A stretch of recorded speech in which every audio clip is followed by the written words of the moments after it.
ইতিমধ্যেই জায়গা জমি ও সম্পত্তি কেনা বেচা নিয়ে সতর্ক করলো সুপ্রিম কোর্ট। হ্যাঁ বন্ধুরা, তবে সুপ্রিম কোর্টের তরফ থেকে কি সতর্ক বার্তা দেওয়া হয়েছে জায়গা জমি কেনার আগে অবশ্যই আপনাদের প্রত্যেককে জানতে হবে, না হলে আপনারা একটি বড়সড় সমস্যায় পড়তে পারেন। তো আসুন আপনাদেরকে পরিষ্কারভাবে জানিয়ে দিই। এই মুহূর্তে আপনারা দেখতে পাচ্ছেন সম্পত্তির মালিকানা হস্তান্তর সুপ্রিম কোর্ট একটি যুগান্তরকারী রায় দিয়েছে।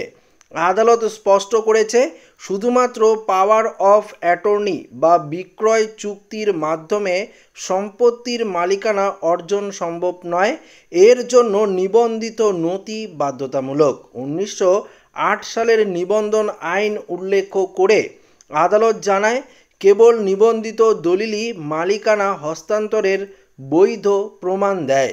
হ্যাঁ বন্ধুরা, তো বুঝতেই পারলেন, মামলার এক পক্ষ উপহার দলিলের মাধ্যমে মালিকানা দাবি করে, অন্য পক্ষ পাওয়ার অফ অ্যাটর্নি ও বিক্রয় চুক্তি পেশ করে।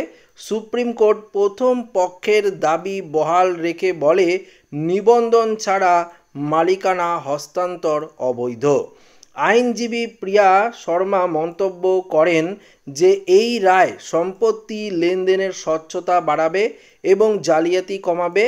পাওয়ার অফ অ্যাটর্নি কেবল লেনদেনের কর্তৃত্ব দেয়, মালিকানা নয়, এবং বিক্রয় চুক্তির শর্তাবলী নির্ধারণ করলেও মালিকানা প্রমাণ করে না। তো বুঝতেই পারলেন, শুধুমাত্র পাওয়ার অফ অ্যাটর্নি থাকলেই কিন্তু আপনারা জমির মালিকানা পাবেন না। পাশাপাশি দেখুন কি বলেছে, এই রায় সম্পত্তি ক্রেতা বিক্রেতাদের জন্য সতর্কতার একটা বড়সড় বার্তা।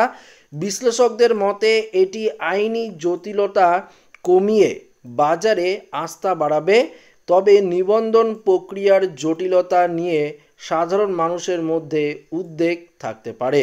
তো বন্ধুরা, বুঝতেই পারলেন সুপ্রিম কোর্টের তরফ থেকে একটি নতুন রায় দেওয়া হয়েছে, অর্থাৎ জায়গা জমির মালিকানা নিয়ে কিন্তু এই রায়টি সুপ্রিম কোর্টের একটি বড়সড় রায় বলেই কিন্তু মানা হয়েছে। তো আশা করি ভিডিওটি প্রত্যেকের ভালো লেগেছে।